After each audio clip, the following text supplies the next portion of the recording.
everybody, I'm Sarah and I'm a recorder player. I've been tagged a bunch of times in a video, the Hellcorder, the world's first recorder-based guitar amplifier. What? This is from a YouTube channel called Behind the Mistakes, where a guy based in Norway, I think his name is Hafart, makes bizarre things. It seems to be a mixture of like the creative, the innovative and the silly. What is a Hellcorder? Am I going to be very upset by this? Let's find out. Oh, hi there. Didn't see you. Or, well, I'm filming. This was just for show, so... But this is the Hellcorder. And if you thought it was an organ, you're forgiven. This is actually a guitar amplifier. It's a recorder-based guitar amplifier, and it is by far the dumbest thing I've ever built. And trust me, I've built a lot of dumb things. I love it already. I can see what I think is 2 rows of 13 recorders. Standing up, it looks like the finger holes are all taped, so each recorder plays a different note. Because I'm going to be a nerd about this, I can see that these are Baroque fingered recorders, not German. That's good. And yep, he's properly taped off the correct fingerings. We're on to a very promising start. I can see which direction we're going in. I think it's going to be a lot of fun.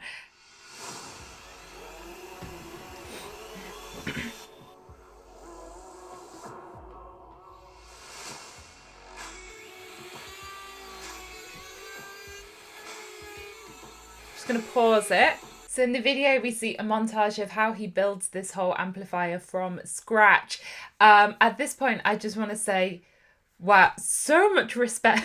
My strengths do not lie in building and engineering. I have so much respect for this. I can follow instructions. So if like IKEA made a Hellcorder that I could put together, I'm sure I could do that.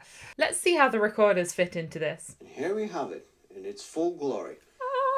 And the main centerpiece is, of course, the 25 recorders. 25, okay. Now the reason it's 25 is because that will give me 2 whole octaves to play with. Wait. And each and every one...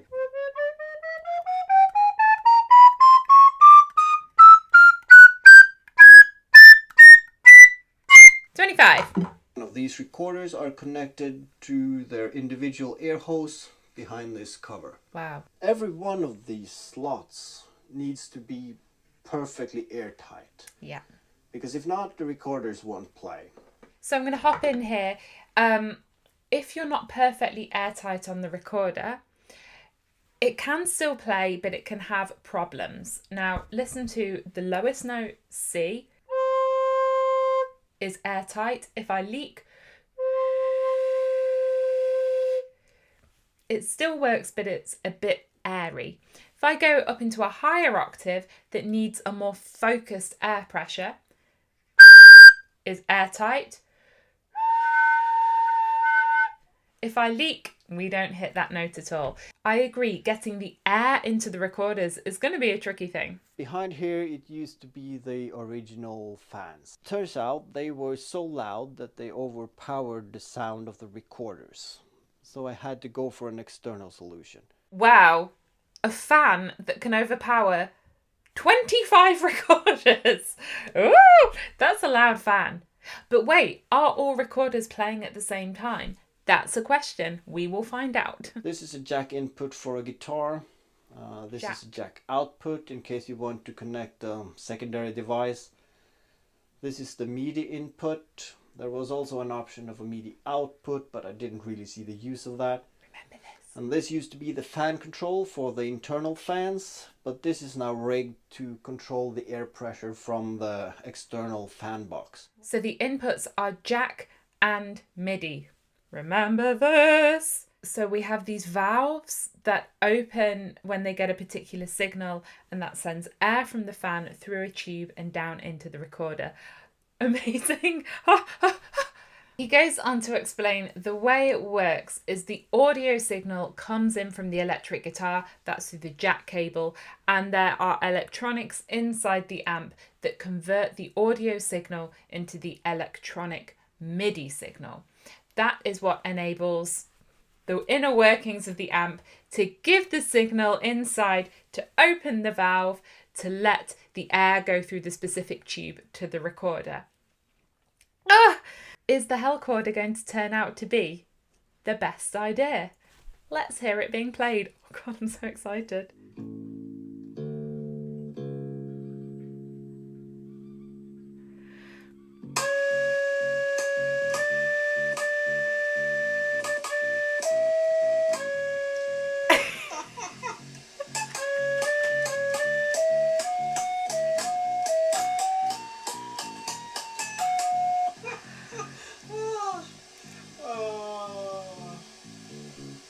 It sounds great. Oh, this is not going. Oh, this is not working.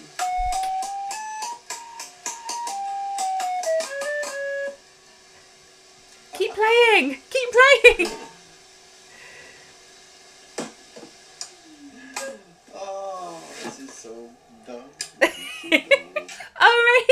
It really works. What I'm hearing is that you play a note on the guitar and it opens that corresponding note on the Hellcorder. I have played with organs that work in this exact same way. I played with the microtonal organ in the Muziekgebouw in Amsterdam, and that can be linked up to a MIDI keyboard. You play on the keyboard and you press a key and it opens a corresponding pipe on the organ.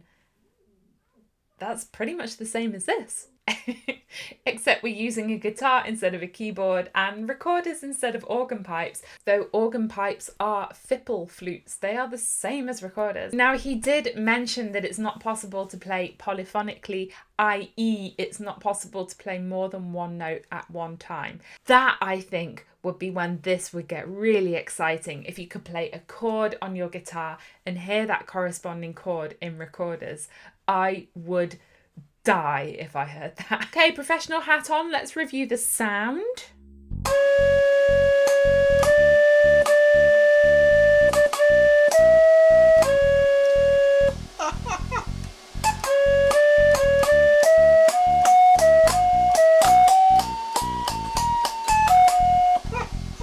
The sustain of the notes is great because it's a steady stream. The articulation, the attack, well, you hear very loudly the click of the machinery, this I don't know if it's possible to make that softer. That attack stops it from sounding like a recorder. When we talk about what makes an instrument sound like itself, we think about the timbre of the sound, but it's so much more about the attack. If you actually take the middle part of an instrument's sound without hearing its initial attack, it can be really difficult to identify what you're listening to. So this is weird. Oh man, I don't know what to say. I do. It's so dumb. It's so dumb. It sounded even worse than I could possibly imagine. On the bright side, the latency is really good, but the recorders... A friend of mine told me how to tune them. I haven't done that. The setup is really not built for me to individually tune the recorders. One day I will probably get the polyphonic audio to MIDI card, and then I'll look into, well, basically a recorder array that allows me to tune the recorders individually. It might be beneficial to upgrade to more expensive recorders, but... No. You don't need to upgrade to more expensive recorders. So I can see in the video that he's using Yamaha plastic recorders, which I think for this purpose, you won't get better. I don't have that specific model of recorder. This is comparable. It's an Aulos one.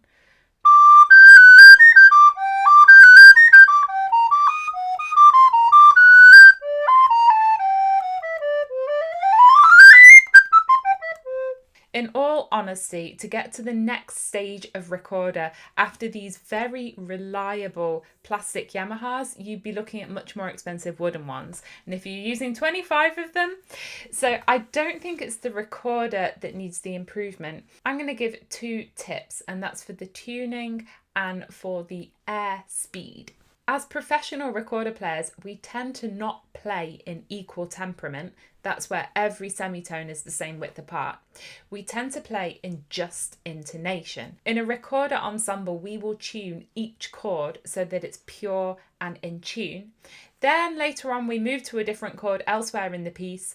We'll tune that pure and in tune, but those notes might not be exactly the same. So the approach to tuning on recorders is a little different. As you move up through the range of the recorder, the air pressure, air speed needed to create those notes in the kind of resonant center of their sound is different. If I use this air speed, at the top of the recorder, we hear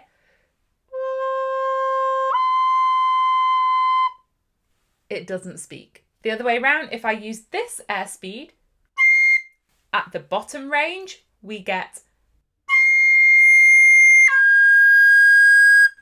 it vastly overblows. As a human player, I make minute adjustments in how I blow to accommodate each note. Is it possible for a machine to do this?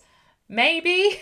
But one idea is to compensate with how the air enters the recorder. What you can do is use a little bit of tape to tape off half of the windway, the mouthpiece. Only half of this opening is still open.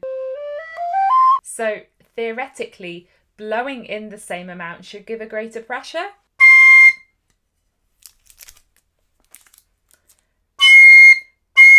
I do feel a difference. So following this theory, the higher your recorder goes, the more I would tape off or block off the windway to give a greater air pressure. Could that be something? The other vital thing is your half hole at the back. Now, after you go past the D, up to the E, you're in a new register. Now, what the books don't tell you is that the higher you go, the smaller that opening should be. And if it's open too much, it's not going to speak properly. In summary, you can go 2 ways. You can adjust the air speed and how it's entering the recorder, and or you can adjust the taping off of the holes. To tune it, if it's a little bit too high, you can add tape to the next hole just to shade it down a bit. Make sure that it's very precise with the thumb hole at the back. All right. Actually, just as I went to film this video, I saw on Instagram that he is making a new installment of the Hellcorder series. So maybe everything I've said now has already been taken into account, or he's had even better ideas. But there's one more thing I wanted to show you. How he was saying it has a MIDI input. Would it be really ridiculous to play a Hellcorder with an iwi? This is the iwi, an electronic wind instrument. It's a fully MIDI wind controller. It has no acoustic sound, it's completely MIDI.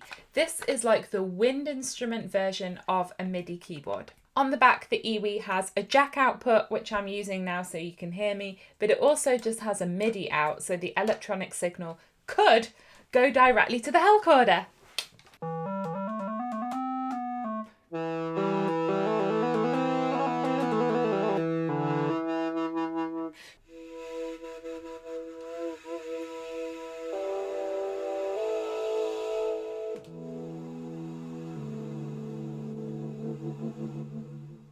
I realise I've never really shown my iwi on here. If you want a tutorial on how it works, let me know. Could we theoretically, we could go even one step sillier and play with a recorder into a microphone and use the recorder to play the Hellcorder. So this would be so cool. I'm going to wrap it up here, but what am I going to give? Am I going to give the Hellcorder a score? Innovation, 10 out of 10. Building, 10 out of 10. Execution of the recorder-based aspects. I'm going to give it a 7 because there's some room for improvement, and just general vibes, 11 out of 10. I'm so curious to see where this is going. I'm going to extend an open invitation now to Behind the Mistakes. Can we collaborate? I would love to do that. Imagine if I could build a speaker made of guitars, and I could use my recorder to play the guitar speaker and he could use his guitar to play the Hellcorder. Let's wrap it up there. As always, you can subscribe to my channel by clicking on my face down here. Team Recorder has a web shop where you can get cool stuff and support the channel. And here's some more videos. Thanks for watching and have a great day. Bye!